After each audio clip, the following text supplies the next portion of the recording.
당신 아버지가 선의를 죽였어요. 아버지 장례식장에서 낯선 노파가 제게 한 말입니다. 그날 밤 선의가 쓰러져 있었어요. 마지막으로 본 사람이 당신 아버지였고요.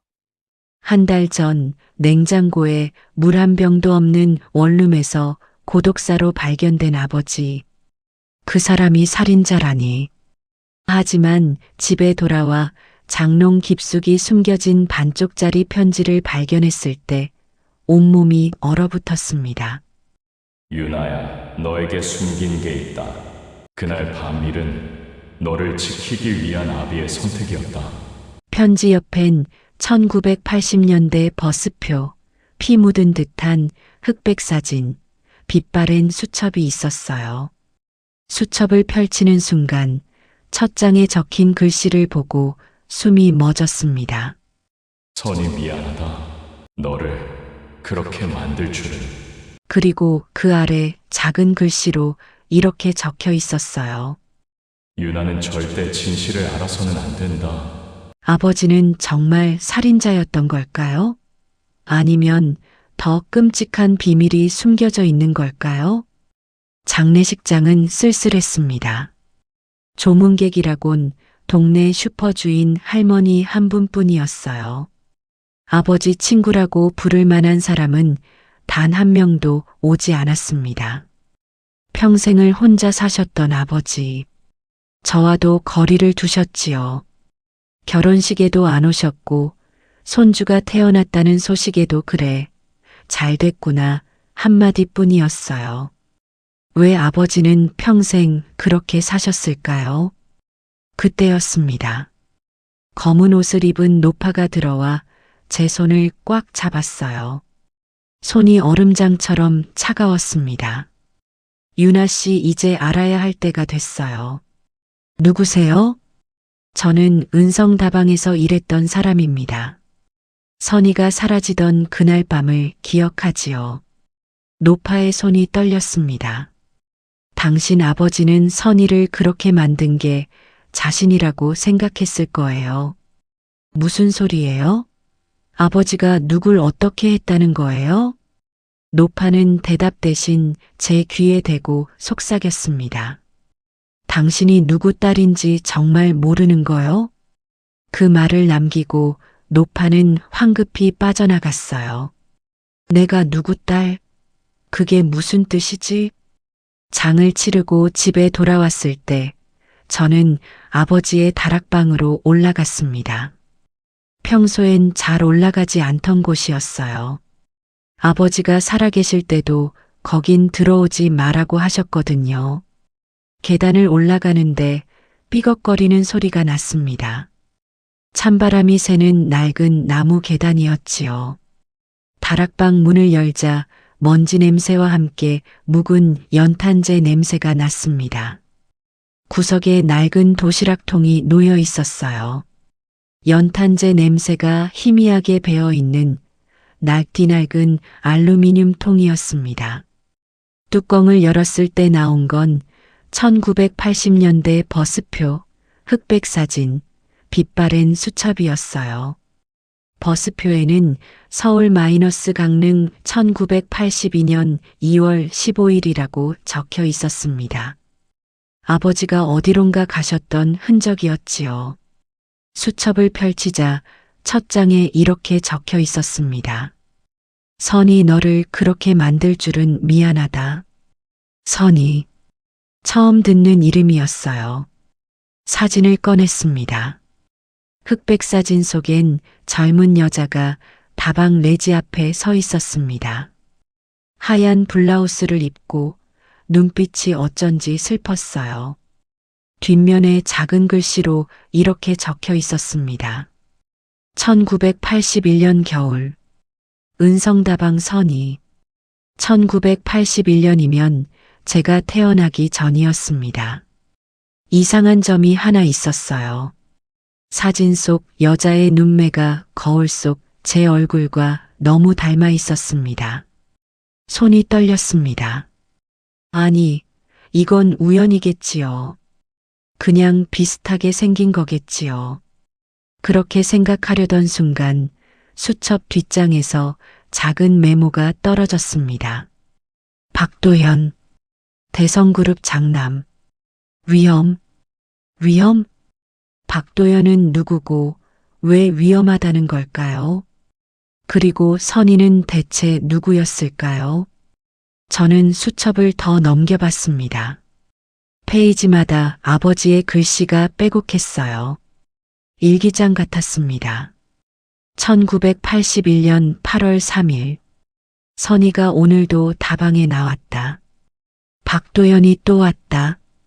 저 사람만 보면 선희 얼굴이 환해진다. 나는 투명인간 같다. 아버지가 선희를 좋아했던 걸까요? 1981년 10월 12일. 선희 배가 불러오기 시작했다. 박도현은 한 달째 안 나타났다. 선희는 계속 오실 거예요. 분명 오실 거예요 라고 말한다. 선희가 임신을 했던 거였습니다. 1981년 11월 5일. 선희한테 청혼했다. 나랑 결혼하자. 그 아이 내가 키우겠다. 선희는 고개를 저었다. 도연 씨를 기다릴 거예요. 아버지가 선희에게 청혼을 했다니. 1981년 12월 24일. 오늘 박도연이 왔다. 결혼한 여자와 함께. 선희 앞에서 미안해요.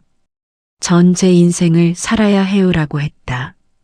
선희는 그 자리에서 무릎 꿇었다. 손이 떨렸습니다. 다음 페이지는 찢겨나가 있었어요. 그 다음 페이지엔 이렇게만 적혀 있었습니다.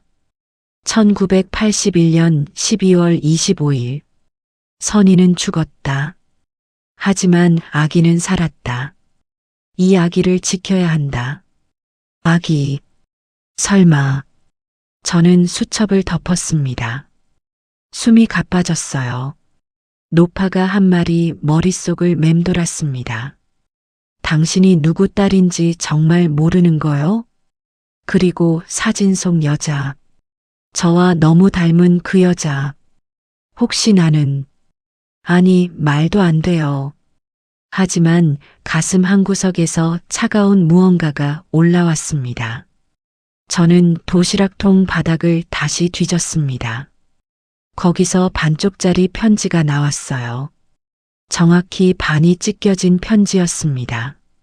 아버지의 글씨였어요. 유나야, 너에게 숨긴 게 있다. 그날 밤 너를 데려올 수밖에 없었다. 그렇게 하지 않았다면 넌 살아남지 못했을 것이다. 진실을 알게 되면 날 원망할 것이다. 손이 떨려 편지를 제대로 잡을 수 없었습니다. 나를 데려왔다고?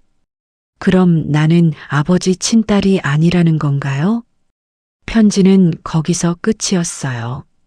나머지 반쪽은 어디 갔을까요? 저는 도시락통을 다시 뒤집어 흔들었습니다. 아무것도 나오지 않았어요. 그날 밤 저는 잠을 이룰 수 없었습니다. 선희, 박도현, 1981년 12월 24일. 그리고 아기. 모든 게 저를 가리키고 있었습니다. 다음 날 아침 저는 결심했습니다. 진실을 알아야겠다고. 아버지가 평생 숨겨온 그 비밀을 밝혀내야겠다고. 저는 수첩에 적힌 은성다방을 찾아가기로 했습니다. 다음 날 저는 아버지가 살았던 옛 동네로 향했습니다. 1980년대엔 버스 안내양과 기사들로 북적였다던 그곳. 지금은 재개발로 거의 사라지고 낡은 건물 몇 채만 남아 있었어요. 은성다방이 있던 자리엔 지금 편의점이 들어서 있었습니다. 저기요, 혹시 옛날에 이 근처 은성다방 아세요? 편의점 주인 할아버지가 제 얼굴을 보더니 깜짝 놀란 표정을 지었어요. 아니, 선이야? 아니요, 저는 유나라고 하는데요. 아, 미안해요. 선이랑 똑같이 생겨서 그 여자 딸이냐? 할아버지는 말을 이었습니다. 은성다방 얘긴 묻지 마. 그 일 있고 나서 동네 사람들 아무도 그 얘기 안 해요. 무슨 일이요? 할아버지가 한숨을 쉬었습니다. 선이가 사라진 그날 밤 말이야. 목소리가 낮아졌어요. 병원에서 아이 낳고 죽었어요. 그리고 당신 아버지가 갓난아기 안고 도망쳤지. 숨이 턱 막혔습니다. 그럼 우리 아버지가 경찰도 왔었어. 근데 이상한 건 말이야. 할아버지가 주위를 둘러보고 목소리를 낮췄어요. 다음 날부터 당신 아버지도 동네에서 쫙 사라져 버렸다는 거야. 한동안 안 보이다가 갑자기 어린애 하나 데리고 돌아왔어요. 그 애가 몇 살쯤이었냐고 물었습니다. 글쎄, 한돌 넘은 것 같았나? 여자애였어. 근데 이상하게 그의 얼굴이 선이랑 똑 닮았다니까. 심장이 쿵쿵 뛰기 시작했습니다. 그런데 할아버지, 박도현이라는 사람 아세요? 할아버지 얼굴이 굳어졌습니다. 그 이름은 어디서 들었어? 아버지 유품에서 봤어요. 할아버지가 주위를 살피더니 제 팔을 잡고 편의점 구석으로 끌고 갔어요. 그 이름은 함부로 말하는 거 아니야. 지금도 이 동네선 금기지. 왜요? 박도현 그 사람은 대성그룹 회장 아들이었어. 1980년대 초반에 이 동네 자주 왔지. 고급 승용차 몰고요. 할아버지 목소리가 떨렸습니다. 선이는 그때 은성다방 레지였어. 박도현이 선이한테 반했지. 매일같이 다방에 와서 커피 마시고 그러다가 둘이 사귀기 시작했어요. 그럼 선이랑 박도현이? 응. 근데 문제는 박도현이 이미 약혼자가 있었다는 거야. 재벌끼리 정략 결혼이었지. 선이가 임신한 거 아니냐고 물었습니다. 할아버지가 천천히 고개를 끄덕였습니다. 1981년 가을쯤이었나. 선이 배가 불러오기 시작했어. 그때부터 박도현이 안 나타났지. 왜요? 집안에서 알아챈 거야. 박도현 아버지, 그러니까 대성그룹 회장이 직접 찾아왔어. 할아버지 손이 떨렸습니다. 검은 승용차 세대가 다방 앞에 섰어. 양복 입은 사람들이 우르르 내려서 선이를 데려가려 했지. 데려갔어요? 선이가 버텼어. 다방 레지 뒤에 숨어서 나오지 않았지. 그때 당신 아버지가, 할아버지가 눈시울을 붉혔습니다. 당신 아버지가 선이를 막아줬어요. 다방 주인이 당신 아버지였거든. 우리 아버지가 은성다방 주인이었어요? 저는 믿을 수 없었습니다. 아버지는 평생 공장 노동자로 살았다고 알고 있었거든요. 그래. 젊을 때 버스 기사하다가 돈 모아서 다방 하나 차렸지. 작은 가게였지만 손님이 제법 많았어요. 할아버지가 말을 이었습니다. 선이는 당신 아버지 가게에서 일했어. 그때 선이가 22, 당신 아버지가 28이었나? 그럼 아버지와 선이는 고용주와 직원 관계였던 거였습니다. 당신 아버지가 선이를 좋아했어. 누가 봐도 알 정도로. 근데 선이는 박도현한테만 눈길을 줬지. 할아버지가 한숨을 쉬었습니다. 박도현이 사라지고 선이가 임신한 걸 알았을 때 당신 아버지가 선이한테 청혼했어요. 청혼이요? 그래. 나랑 결혼하자. 그 아이 내가 키우겠다고 했지. 근데 선이는 거절했어. 목소리가 낮아졌습니다. 선이는 끝까지 박도현을 기다렸어. 도현 씨가 돌아올 거예요. 우리 아이를 보면 분명 돌아올 거라고요라고 말했지. 아버지는 선희를 사랑했던 거였습니다. 그런데 선희가 출산 예정일이 다가오던 어느 날 밤이었어. 12월 24일 크리스마스 이브였지. 할아버지의 손이 떨렸습니다. 다방 문을 닫을 때 검은 승용차가 또 왔어. 대성그룹 사람들이요? 응. 근데 이번엔 달랐어. 박도현도 같이 왔거든. 할아버지가 눈을 감았습니다. 박도현이 내렸는데 옆에 여자가 있었어. 결혼한 여자래. 결혼이요? 그래.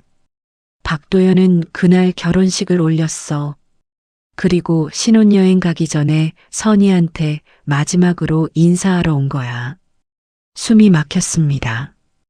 박도현이 선희한테 뭐라고 했는지 아나? 할아버지 목소리가 떨렸습니다. 미안해요, 선희 씨. 전 제 인생을 살아야 해요. 당신도 그 아이는 포기하는 게 좋을 것 같아요. 포기. 아이를. 선희가 그 자리에서 무릎 꿇었어. 배를 안고 울면서 제발 이 아이만은이라고 했지. 근데 박도현 옆에 있던 여자가 뭐라고 했는지 알아? 할아버지가 침을 꿀꺽 삼켰습니다. 더럽게. 어디서 주제도 모르고. 그러고는 선희 얼굴에 침을 뱉었어. 눈물이 흘러내렸습니다. 그때 당신 아버지가 뛰어나가서 선희를 일으켜 세웠어. 그리고 박도현한테 이렇게 말했지. 할아버지가 떨리는 목소리로 말했습니다. 나쁜 놈. 두고 봐라. 선희는 내가 지킨다.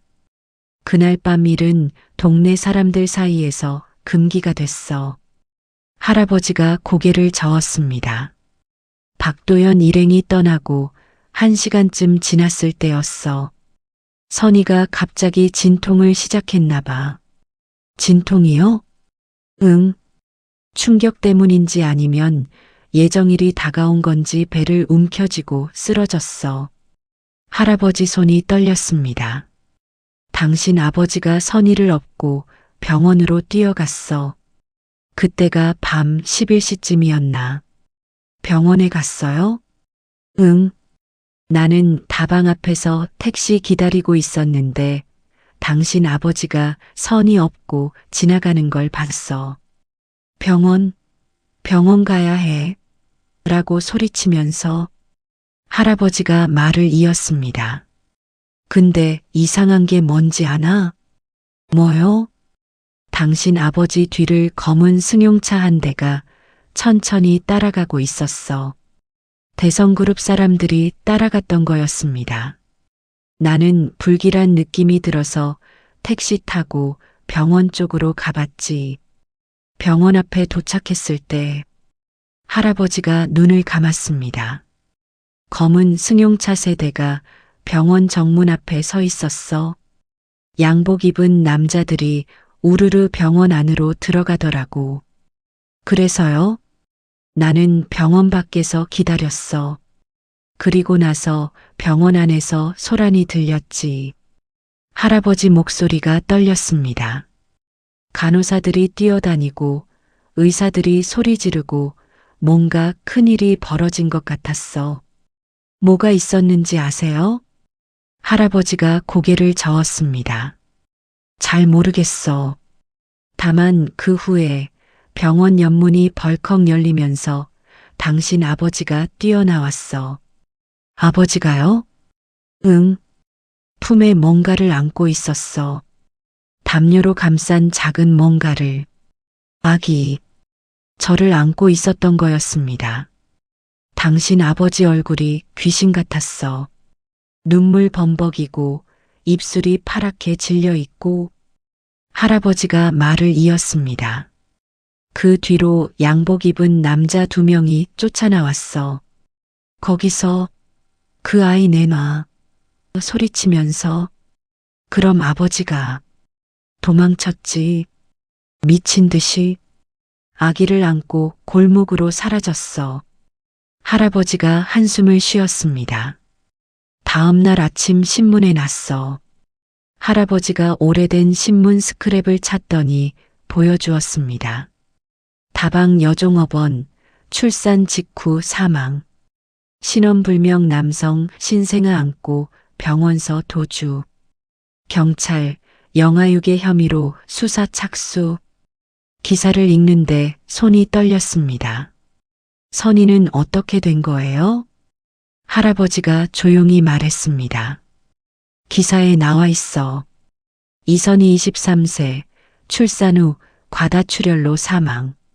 병원 측은 정상 분만이었으나 산모가 갑자기 병실을 이탈하려다 쓰러져 응급처치에도 불구하고 사망했다고 밝혔다. 병실을 이탈하려다. 그게 무슨 뜻이에요? 모르겠어. 하지만 동네 사람들 사이에선 이런 얘기가 돌았지. 할아버지 목소리가 낮아졌습니다. 대성그룹 사람들이 병원에 와서 갓 태어난 아기를 데려가려 했대. 의사한테 돈을 줬다나 뭐라나. 그래서 어머니가, 선희가 거부했다는 거야.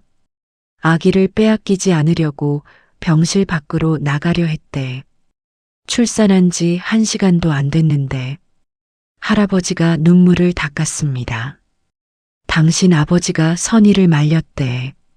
안 돼, 지금은 못 움직여. 내가 아기 지키게 했는데 선희가 안 들었대. 그래서요? 복도에서 쓰러졌대. 출산 직후인데도 억지로 걸으려니까. 그 자리에서 과다출혈로. 할아버지가 말을 잇지 못했습니다. 어머니는 저를 지키려다 돌아가신 거였습니다. 집으로 돌아온 저는 아버지의 일기장을 다시 펼쳤습니다. 1981년 12월 24일 페이지.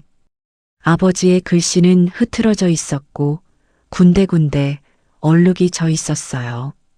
눈물 자국 같았습니다. 1981년 12월 24일 밤 11시. 선희를 업고 병원으로 뛰었다. 진통이 심해 보였다. 철수 씨 힘들어요. 우리 아기 괜찮을까요? 계속 그 말만 했다. 병원에 도착했을 때 선희 양수가 터졌다. 의사 선생님이 급히 분만실로 데려갔다. 나는 밖에서 기다렸다. 그리고 아기 울음소리가 들렸다. 여자아기였다. 그게 저였습니다. 간호사가 나왔다. 아기가 건강합니다. 축하드려요. 그 말을 듣는 순간 눈물이 났다. 선희가 무사히 아기를 낳았다. 하지만 기쁨은 오래가지 못했다. 다음 줄부터 글씨가 급격히 흐트러져 있었습니다. 분만 후 30분쯤 지났을 때 검은 양복 입은 남자 4명이 병원에 들어왔다. 그들은 간호사에게 뭔가 말했다. 간호사 얼굴이 굳어졌다. 그리고 병실로 안내했다. 나는 뛰어들어갔다. 선희는 침대에 누워 아기를 안고 있었다. 양복 남자들이 선희에게 말했다. 아이를 넘겨주십시오. 회장님 명령입니다. 회장님, 대성그룹 회장이었습니다. 선희가 아기를 더 꽉 안았다. 싫어요. 제 아기예요. 남자들이 다가왔다. 산모분 몸 상태가 안 좋으십니다. 아기는 저희가 잘 돌보겠습니다. 선희가 소리쳤다. 거짓말. 당신들이 우리 아기를 어떻게 하려는지 알아요. 눈물이 흘러내렸습니다. 나는 남자들 앞을 막아섰다. 안 됩니다. 선희는 지금 쉬어야 해요. 그때 한 남자가 흰 봉투를 꺼냈다. 돈다발이었다. 이걸 받으시고 조용히 나가주십시오. 나는 거부했다. 그 순간 다른 남자가 내 팔을 잡았다. 나가시죠.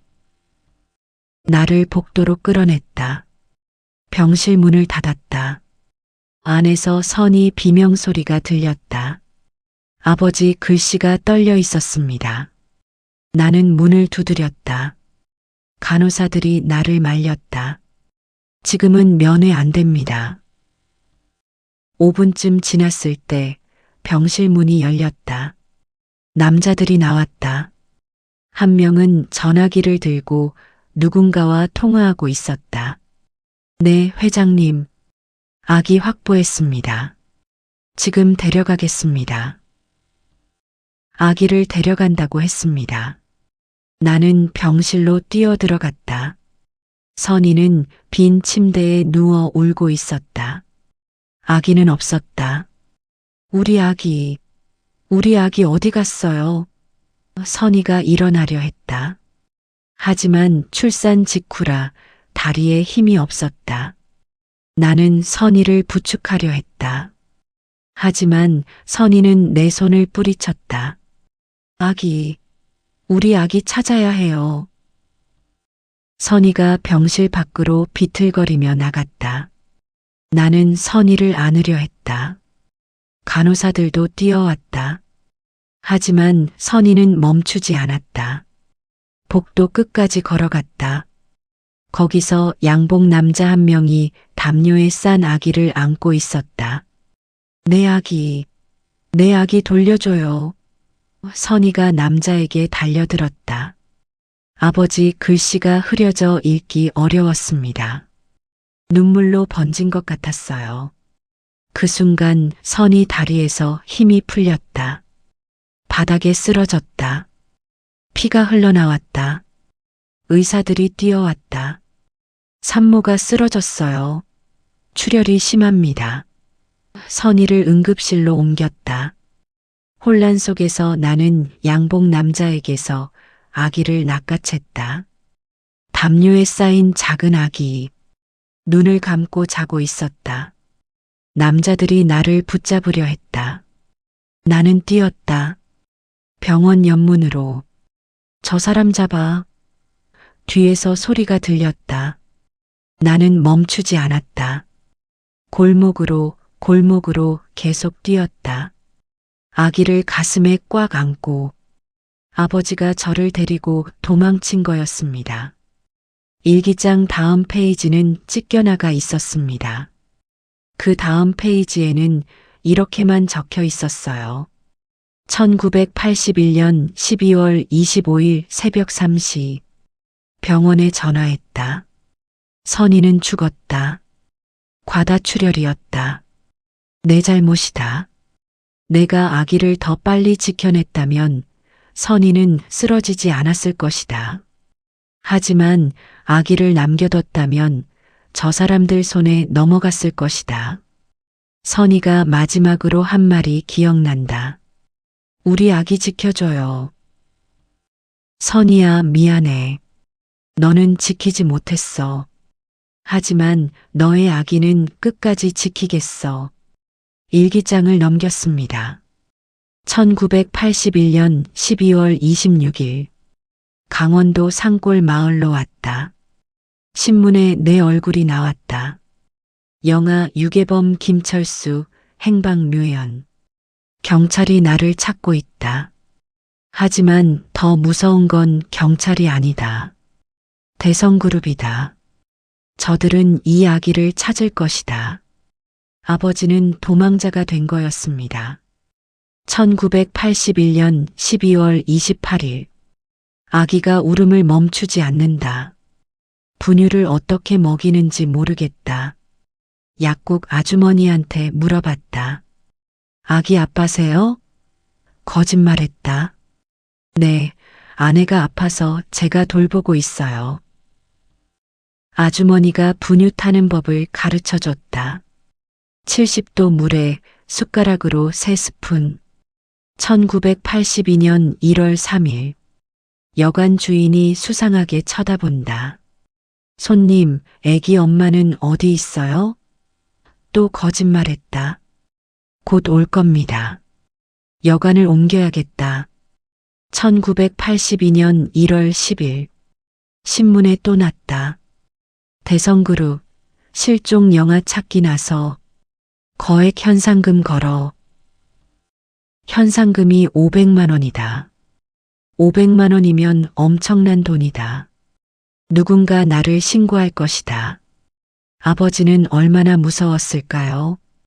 1982년 1월 15일. 아기가 열이 났다.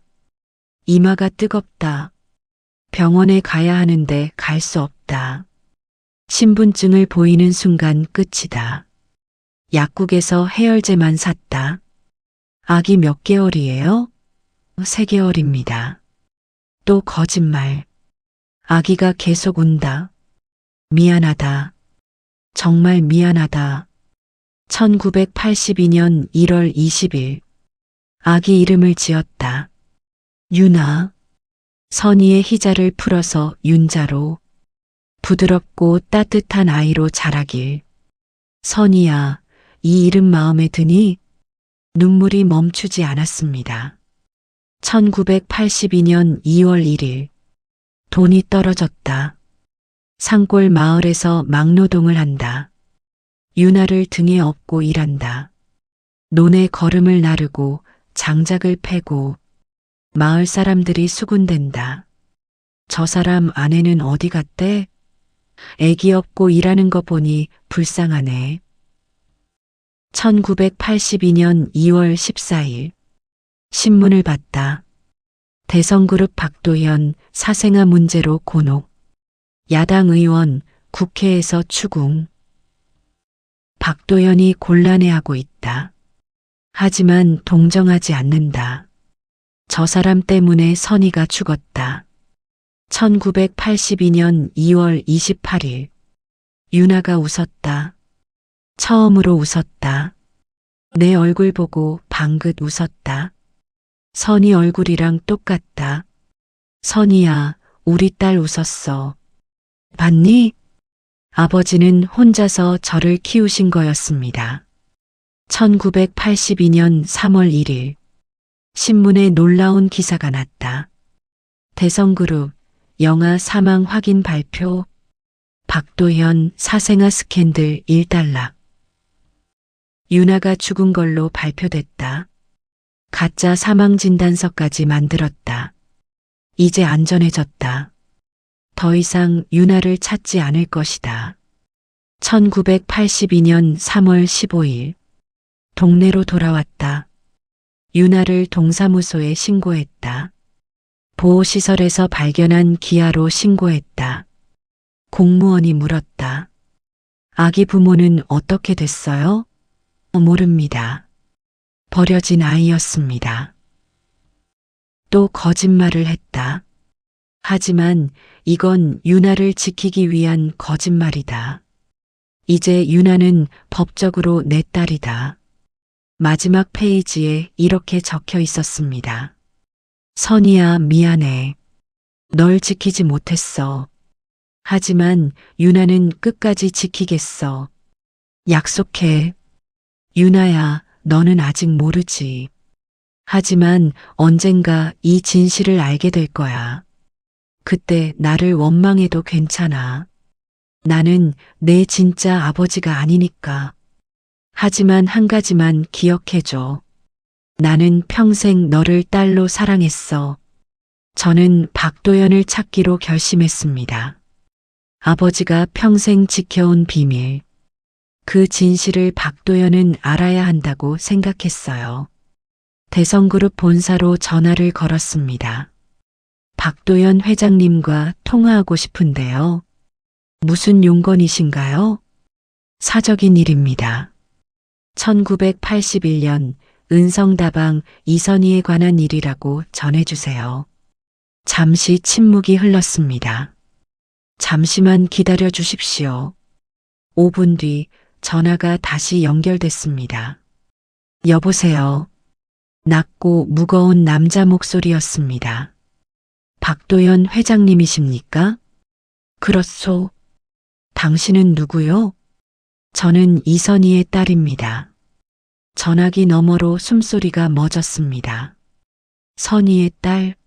그게 무슨 선희 딸은 죽었소? 아니에요. 저 살아있어요. 긴 침묵이 흘렀습니다. 만나고 싶소. 저도 그러고 싶습니다. 3일 뒤 저는 대성그룹 본사 회장실에 앉아 있었습니다. 박도연은 머리가 하얗게 센 70대 노인이었어요. 그는 제 얼굴을 오랫동안 바라봤습니다. 선이랑 똑같군요. 목소리가 떨렸습니다. 회장님은 왜 어머니를 버리셨어요? 박도연이 고개를 숙였습니다. 변명할 수 없소. 나는 겁쟁이였소. 겁쟁이요? 집안 압력을 이기지 못했소. 아버지는 정략 결혼을 강요했고 나는 거부하지 못했소. 박도연이 눈물을 닦았습니다. 선희에게 마지막으로 갔을 때 나는 결혼식을 마친 직후였소. 신부를 데리고 간 건 아버지 명령이었소. 무슨 뜻이에요? 아버지는 내가 선희를 완전히 포기하게 만들고 싶었던 거요. 그래서 신부를 데리고 가서 선희 앞에서 그렇게 하라고 했소. 얼마나 잔인한 거였습니까? 나는 거부하지 못했소. 그저 서 있기만 했소. 박도연이 흐느꼈습니다. 나중에 들었소. 선희가 죽었다고. 그리고 아이도 함께 죽었다고. 누가 그렇게 말했어요? 아버지요. 아버지는 내게 말했소. 이제 끝났다. 다시는 그 여자 얘기 꺼내지 마라. 박도연이 고개를 들었습니다.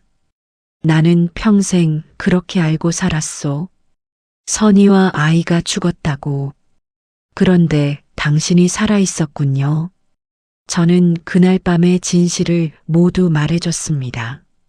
대성그룹 사람들이 병원에 와서 저를 데려가려 했던 것, 어머니가 거부하다가 쓰러졌던 것, 아버지가 저를 안고 도망쳤던 것. 박도연은 말없이 눈물만 흘렸습니다. 미안하오, 정말 미안하오. 이 사람도 피해자였을까요? 회장님, 한 가지 묻고 싶은 게 있어요. 말해보시오. 왜 사람을 풀어서 저를 찾으셨어요? 어머니를 버렸으면서. 박도연이 고개를 들었습니다. 버리지 않았소.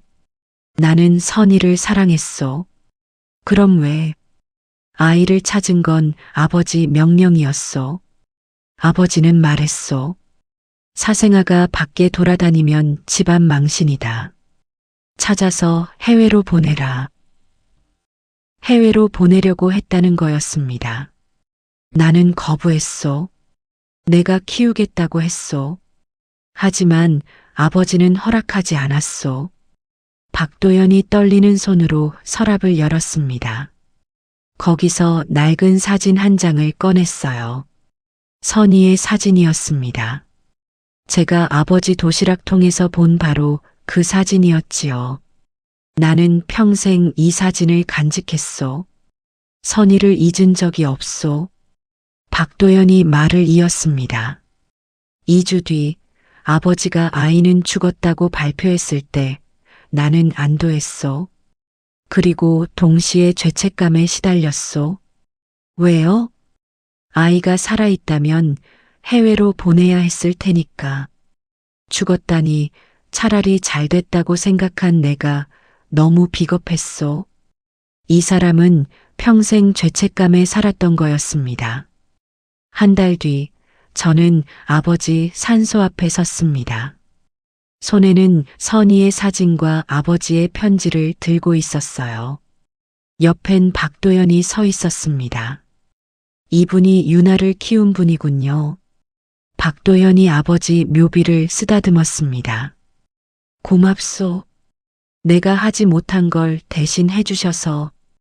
두 남자 모두 어머니를 사랑했던 거였습니다. 저는 아버지 묘비 앞에 무릎을 꿇었습니다.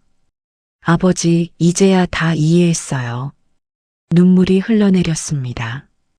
아버지가 왜 평생 혼자 사셨는지, 왜 저한테 거리를 두셨는지, 저를 지키기 위해서였죠. 박도연이 제 옆에 무릎을 꿇었습니다. 선생님, 미안합니다.